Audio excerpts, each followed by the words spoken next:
Voici donc pour le deuxième jour des 20e rencontres de la Marée à Deauville. Je reçois comme premier invité Hervé Houdard de CACI Saint-Honoré. Monsieur Houdard, première question, comment s'est passée votre année 2011 pour CACI Saint-Honoré? Écoutez, j'oserais dire aussi bien que possible, dans un contexte un peu difficile. On n'a pas vraiment à se plaindre, bien au contraire. Vous savez, l'assurance a ce privilège de prendre, je dirais, l'évolution économique, voire sociale, surtout si vous êtes dans le domaine des assurances de personnes également, avec un décalage dans le temps. Généralement, les conséquences directes d'une crise ou de situations économiques, vous les vivez 9 mois, voire 1 an plus tard. Donc on ne peut pas dire que 2011 ait été facile, bien loin de là, même compliqué dans certains cas, mais en ce qui concerne CACI Saint-Honoré, je dois dire qu'on s'en est bien sorti et que tout va bien. D'accord, donc mais ça veut dire que pour 2012, vous êtes plus inquiet? Vous avez cette année de décalage? Vous savez, 2012 n'est pas terminé, bien au contraire. Mais le fait des renouvellements, des conditions, de ce que vous avez déjà en portefeuille, fait que 2012 est déjà pas mal établi. Alors, 2012 sera plus compliqué que 2011. C'est une certitude, j'invente rien. Mais on est quand même très optimiste. Et je sens très bien 2012 pour la maison. J'ai pas trop d'inquiétude. D'accord. Pour cette année 2012, justement, comment se sont passés vos renouvellements sur les grands risques en particulier? Rien n'a été facile. J'oserais dire moins compliqué que ce que l'on pouvait penser. Pourquoi? Les capacités sont là, les assureurs sont là. Il y a une volonté farouche de tout le marché de conserver son portefeuille. Partant de là, c'est quand même plus facile. Et même si la concurrence fait rage, il ne faut pas se voiler la face, ça s'est très bien passé. Alors il y a toujours des difficultés, mais ça fait partie du métier, c'est pas nouveau. D'accord. Vous qui êtes courtier entre des clients et des assureurs, les clients veulent toujours les prix les plus bas avec les meilleures prestations. Les assureurs ont besoin de remonter les tarifs sur certaines lignes. Comment vous gérez cette situation? Chacun trouve un peu midi à sa porte. Il y a une certitude, c'est que ce que veut avant tout un client, c'est être indemnisé le jour où il a un sinistre, surtout s'il est de forte intensité et très important. Je ne pense pas que la course au prix le plus bas soit franchement une priorité.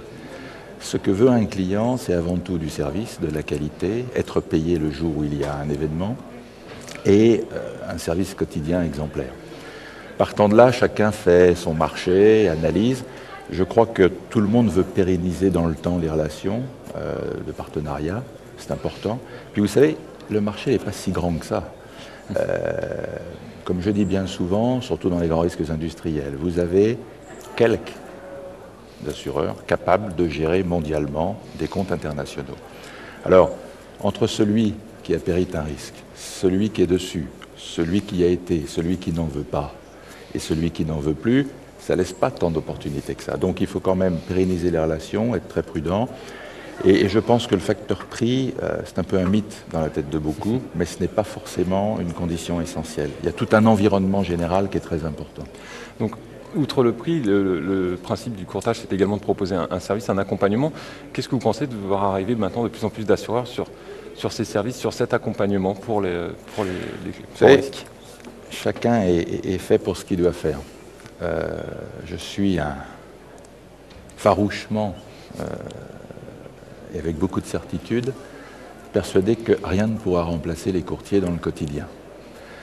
Le travail du courtier, vous êtes là tôt le matin, tard le soir, les week-ends compris, dans les situations d'urgence également. À chacun son métier, ce n'est pas le métier d'un assureur. Alors après, il y a des choses que les assureurs ont développées ou veulent contrôler eux-mêmes, comme l'ingénierie et autres, c'est normal. Les courtiers savent faire aussi. C'est une question d'entente. Ce qu'il faut surtout, c'est éviter les doublons. Parce que qui dit doublon dit coût supplémentaire. Et quelque part, après, c'est l'assuré qui paye. Ça n'a pas d'intérêt.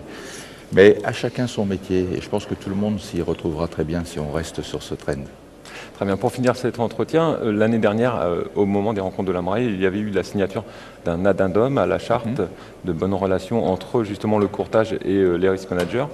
Hier a été annoncée l'arrivée de la FFSA également dans des discussions pour la signature d'un protocole. Cette discussion tripartite, elle est importante pour le métier, à la fois du courtage et pour les risk managers? Elle est très importante parce que, vous l'avez vu hier, il a été dit et rappelé qu'il existait beaucoup de choses depuis des années, notamment avec l'établissement d'une charte renforcée en 2006.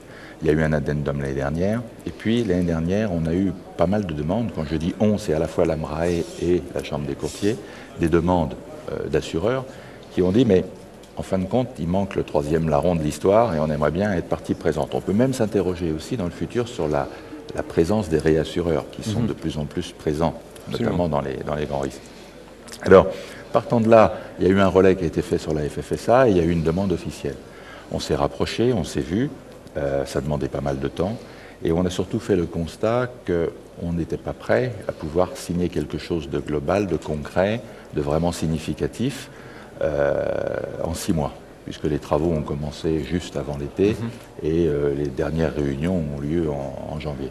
Donc, aujourd'hui, il y a une première pierre à l'édifice. Il est scellé définitivement qu'il y aura la refonte d'une charte qui sera établie à la fin de l'année prochaine pour être présentée à l'AMRAE 2013. C'est une excellente chose et c'est incontournable dans l'évolution du métier. Et on en est tous très heureux. Très bien. Monsieur Houdard, je vous remercie. Je vous donne rendez-vous, chers internautes, très prochainement pour une nouvelle émission où nous parlerons risque management. Merci beaucoup. Merci à vous.